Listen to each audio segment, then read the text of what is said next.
Welcome everyone to the Kinguin for Charity event Winter Edition 2015. I am Noxious, and with me co-casting or casting, and I'm the co-caster in whichever order you want to take it, Monk. How are you doing, man? I'm doing great. Very excited to be casting this tournament with you, Noxious. It's going to be a lot of fun. 16 really great players, and we're doing it all for a really great cause. This is going to be a charity event where we try to raise money for Child's Play, which... What can you tell me about Child's Play, Noxious? Child's Play is a foundation that aims to provide, children who are in hospital with cancer, with, games, consoles, anything related to gaming to entertain them and maybe make their lives a little easier.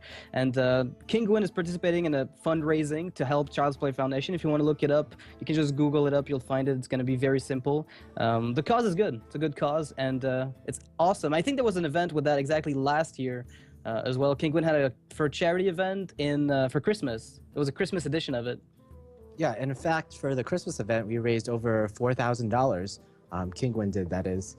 And basically what Child's Play is they raise money to buy video games, toys, and everything for kids in hospitals. And even though the kids in the hospitals, they don't want to be there, I've heard a lot of really good quotes from their website saying that these kids... basically, these toys make the process just really a bit more enjoyable for them.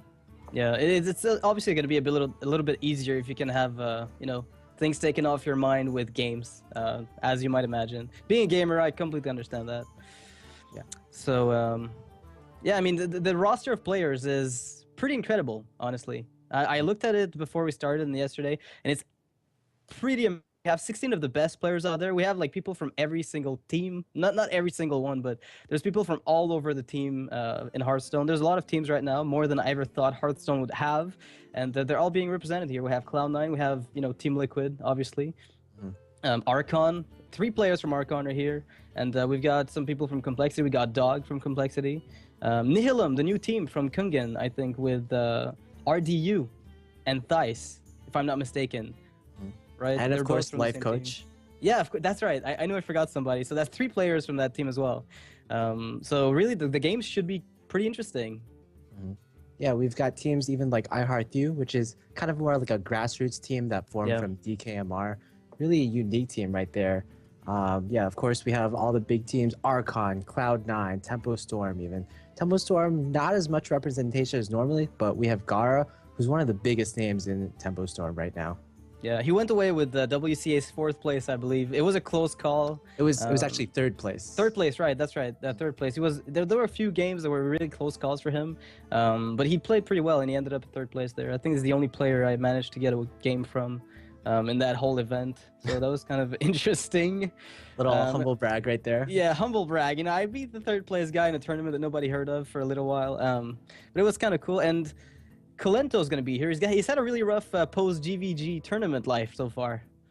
Yeah, like, I believe I read a Reddit thread where it said he went 1-9 in tournament appearances post-GVG. Now, a lot of people have been blaming various things. In fact, the #1 reason that I saw people saying that Kalento wasn't doing so well was because he got a girlfriend. And as we all know, girls, when you get a girlfriend, they take a lot of time out of your life.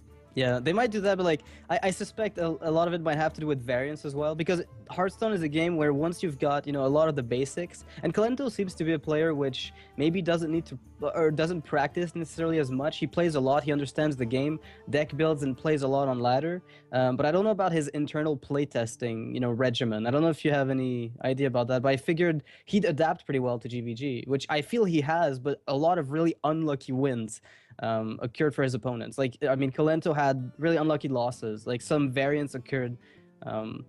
And sometimes, it happens. And that's the name of the game. I guess after a hot run like 2014, you've got to come down eventually.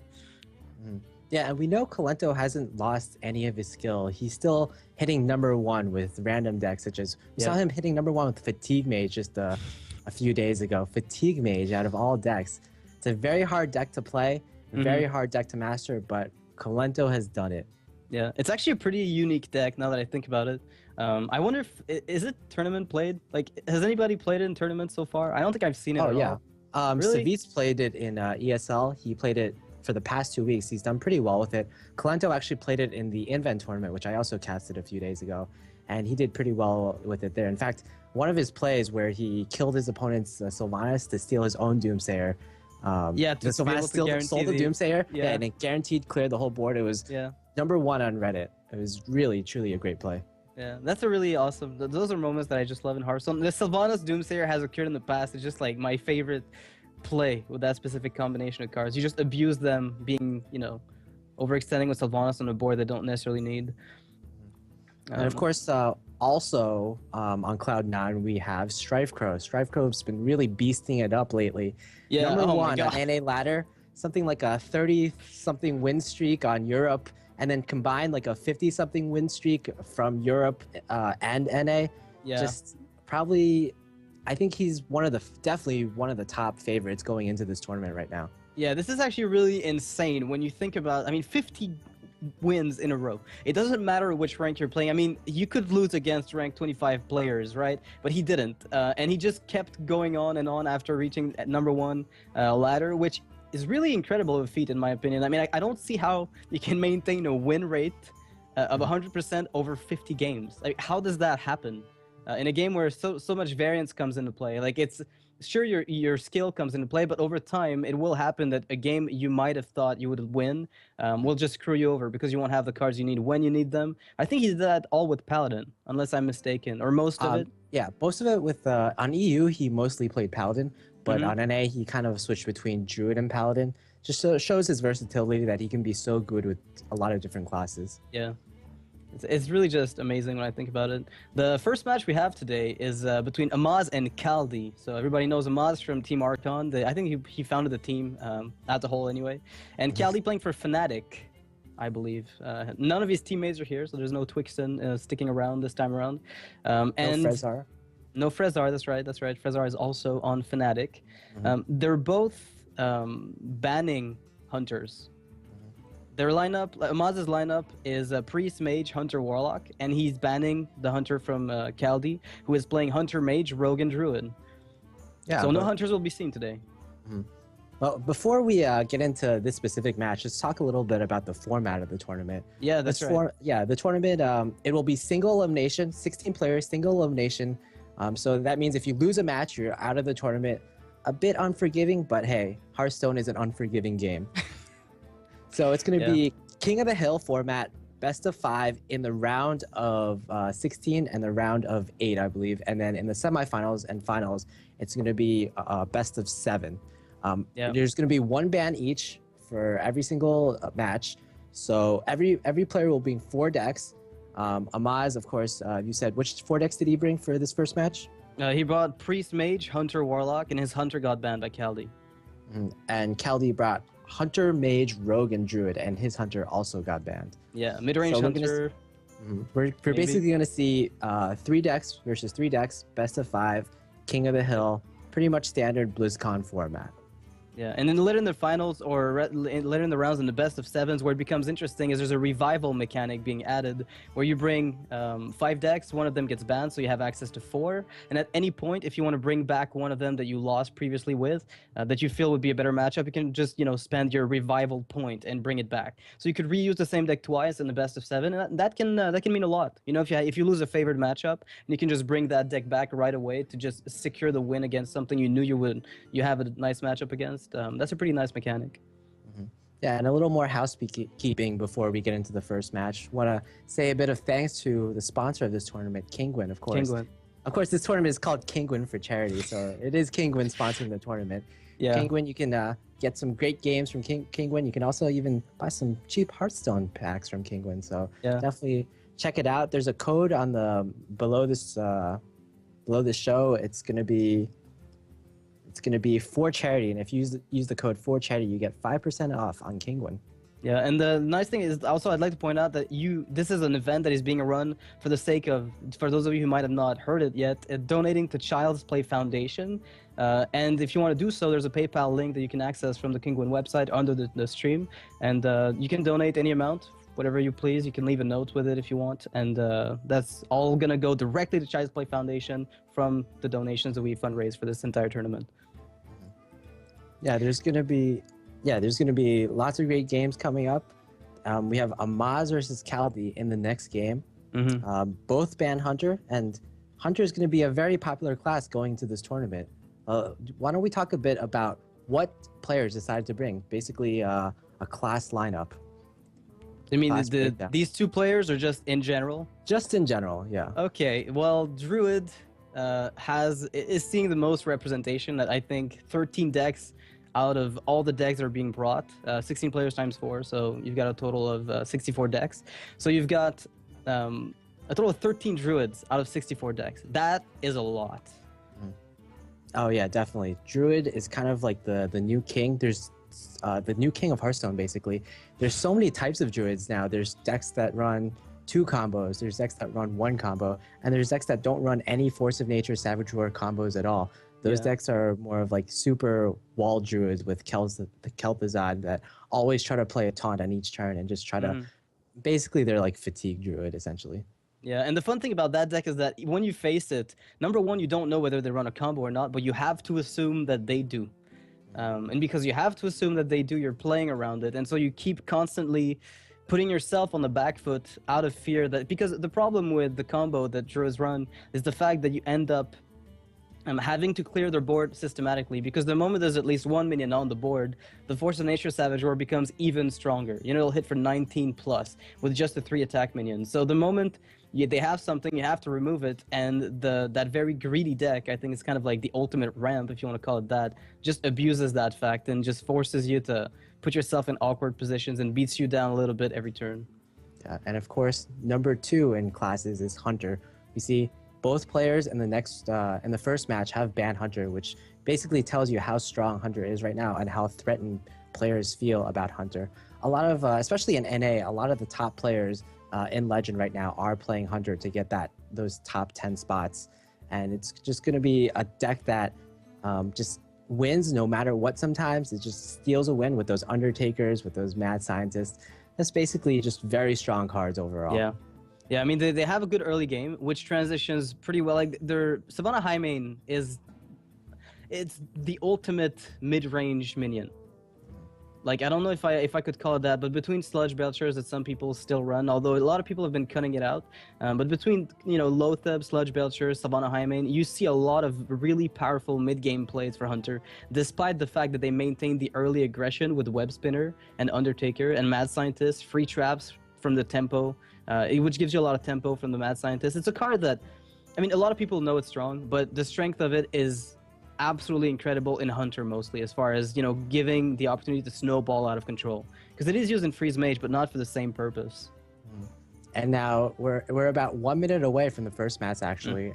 But before that, I just want to talk about the third most popular class, which is kind of a surprise. And that third most popular class is Mage out of all classes. Mage, not really a popular class before GVG, but now there's just so many different types of mages out there for people to explore. There's Fatigue Mage, there's Freeze Mage, there's Mech Mage, there's random Echo of Medivh mages, just so many types to choose from that it's becoming a bit like the Handlock versus Zoo dynamic. When you're playing Mage, you never know which one you're going to face. Yeah, and I think as the game develops more and more and we get more content patches, that's going to become even truer of most classes. They're going to have access to multiple archetypes, and then you won't know systematically what they're going to be playing. And I think that's going to make, like, as Hearthstone develops even more, it's going to get just cooler to watch those you know, mind games for banning classes. All right, Amaz and Kaldi is about to start. And of course, let's talk about the classes again that they decided to bring and what has been banned. Amaz brought Priest, Mage, Warlock, and Hunter, and his Hunter was banned by Kaldi. And Kaldi, on the other hand, brought Mage, Rogue, Druid, and Hunter, and his Hunter also got banned by Amaz. So you're going to see a Hunter-less best of 5 here. Yep, so that should be... It's the last hero standing form, as you mentioned earlier, so the loser gets to change his deck, and the winner stays with his current deck for as long as he doesn't lose with it. Yeah, Amaz, of course, bring his signature Priest deck. We don't know what's going to be in this Priest deck. Sometimes he brings Blinchong 3000, sometimes he brings Light Bombs. We don't know, but the first game is started up. In fact, we have Warlock versus Mage as the first matchup. Kaldi bring the Mage. Amaz being what looks to be a handlock from the opening hand. We can't really tell, but it has Sneed's Old Shredder. Yeah, you know there's a Sneeze Old Shredder. Does that represent handlock systematically nowadays? I mean, do you cut Ragnaros from? I mean, some builds of handlock used to run Rag, right? I mean, is that something you cut now because of BGH and you put in Sneed's Old Shredder instead? It's kind of weird because a lot of decks like Warrior have been trying to avoid BGH targets. Like they're cutting the Rag, they're cutting the Alexstrasza for Sneeds, for Kel'Thuzad, those targets that can't be BGH essentially. But Handlock is a deck that just naturally has a lot of 8 attack creatures. The Mountains, the Moltens, you can't really avoid it. So putting in Sneed's Old Shredder just seems to me like he's not actually trying to avoid BGH, but rather he just thinks Sneed's Old Shredder is just a strong card overall. Yeah. Also, what's interesting is Twilight Drakes will eat up silences a lot of the time. So Sneed's Old Shredder might not be silenced, so it might act as a 2 legendaries in 1 at that point. All right. Yeah, of course, we have the Freeze Mage versus Handlock matchup. It's interesting that different types of players will bring different types of mages, as I've said, and Amaz is kind of have to try to guess what kind of mage this is. And from the Mad Scientist, oh no, he's going to play Loot Hoarder as his first card.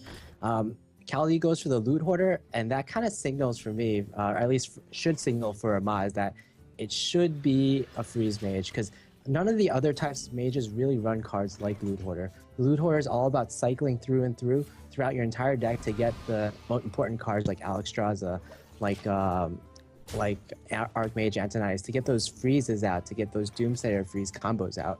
Yeah, that's the whole point of them, really. And it's interesting to note that, oh, he's actually running the Acolyte of Pain as well. I have seen a lot of variants of Handlock that runs either or, but not necessarily both. You mean so the I find it kind Freeze of interesting. Mage. Yeah, Freeze Mage with the Acolyte of Pain as well.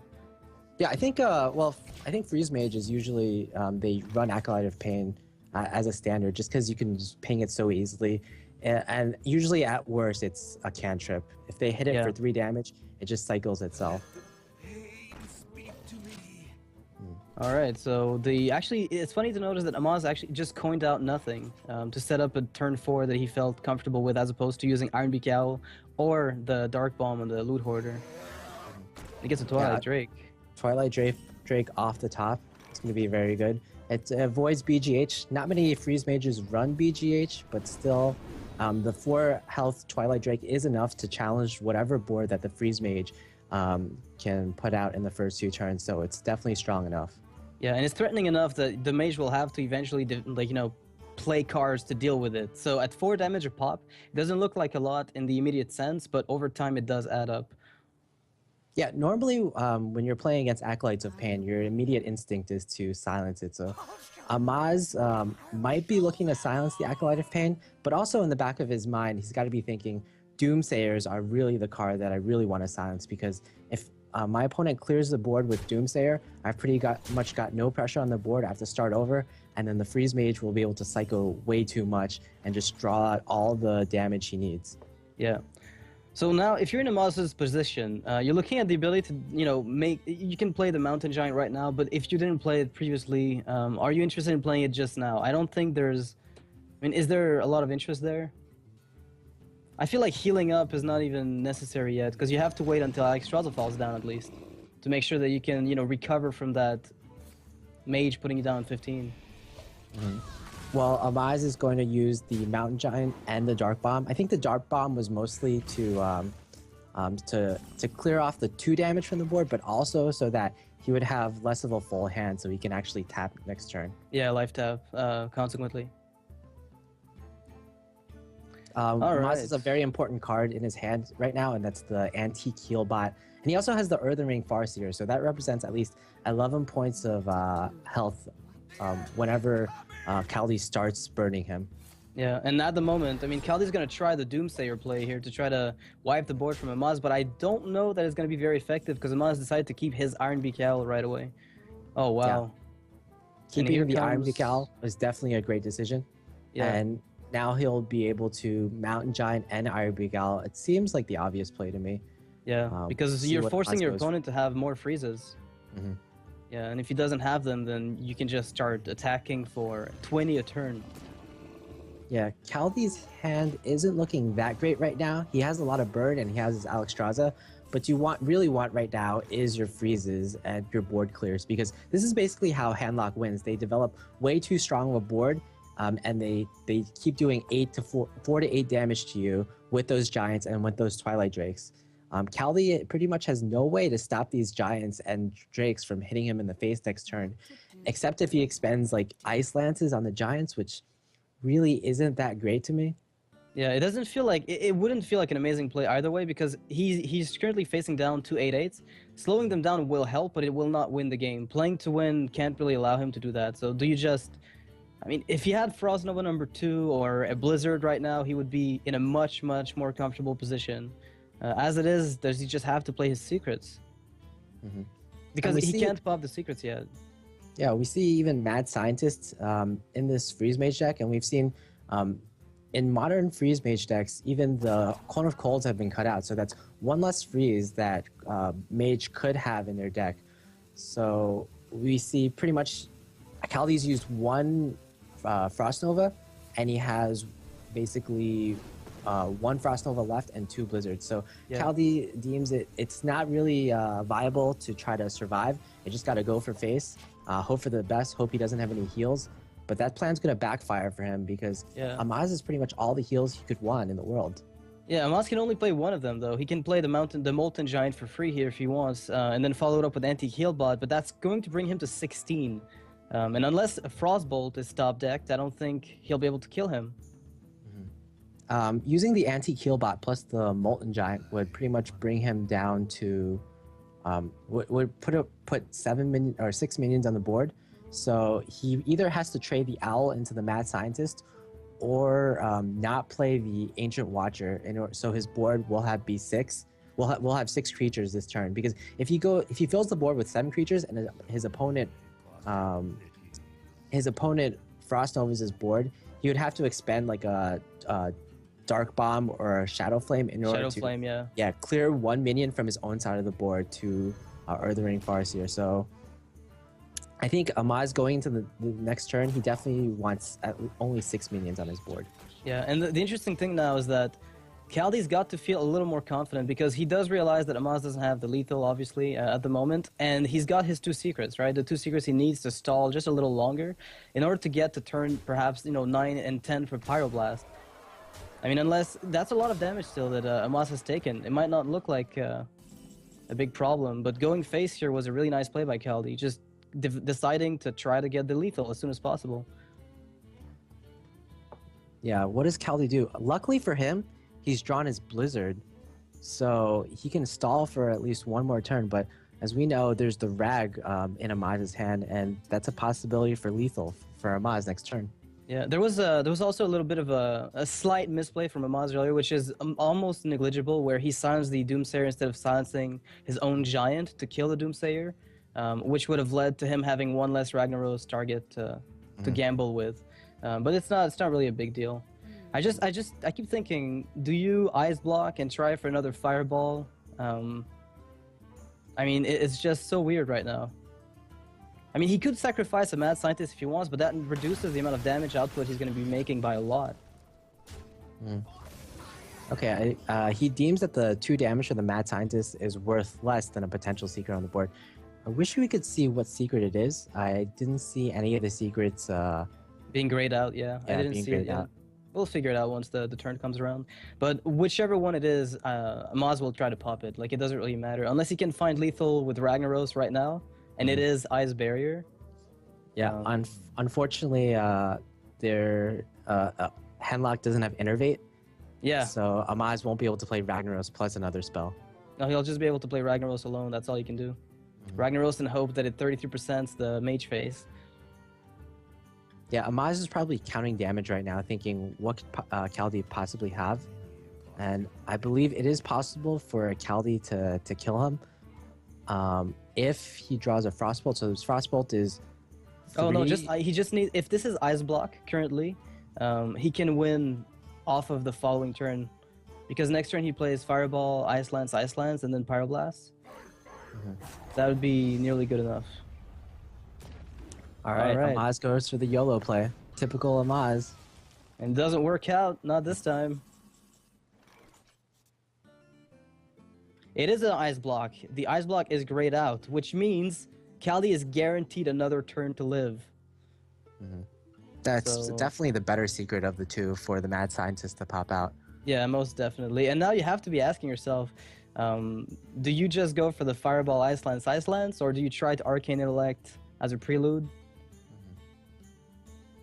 Because fetching Frostbolt would really seal the deal here, most of the time. Oh yeah, definitely. But if you go for the kind of YOLO play where you just put more spells into his face, Amaz could have Jiraxis and then just heal basically back to 15 HP. Yep. So maybe stalling until Frostbolt is found would be the best play. You have another ice block, so you're not afraid of dying. You have 2 turns of safety, in a way. Oh wow. Oh. that will tend to do it. That's a good one. Yeah, that's pretty much instant kill on turn 10. Fireball for 6, Frostbolt for 3, and then double Ice Lance. And Kaldi playing it very slowly. He indicated he had a spell in hand, but can Amaz really do anything about it, though? Well, at this point, as the freeze mage, or as the handlock player, you're definitely thinking, oh, he definitely has at least 1 fireball or 1 frostbolt or 1 ice lance. He has to. Like, it's statistically almost impossible that he doesn't have either of them. Well, you have to heal yourself at the very least. Or attempt to. This is a precarious position for a handlock to be in. Like, it's just low enough on health that you know you're vulnerable to many, many things.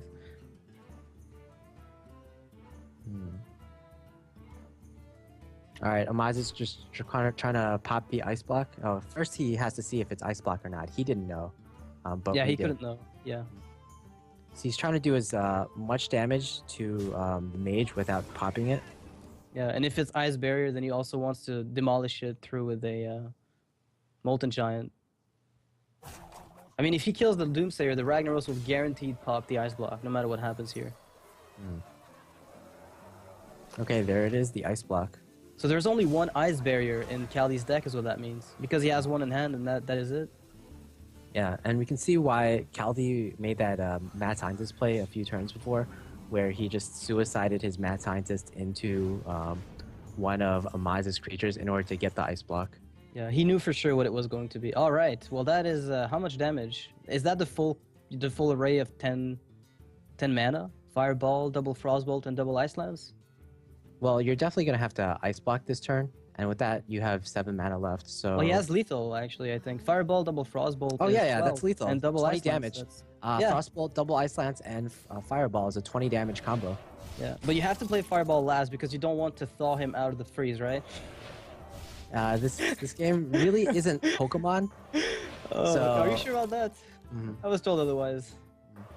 Alright, well that'll be it. Freeze Mage prevailing against Handlock. It was a really good matchup pre-GVG. I remember it was very one-sided for the Freeze Mage. Has anything changed? I mean, anti-Killbot obviously play a little bit of a bigger role right now in the metagame. Well, basically, Freeze Mage is pretty much the same deck, except some people tend to run Explosive Sheeps. But generally, Explosive Sheep isn't that great against Handlock because just Handlock's boards are way too sturdy for the 2-8 damage AoE from the Explosive Sheep.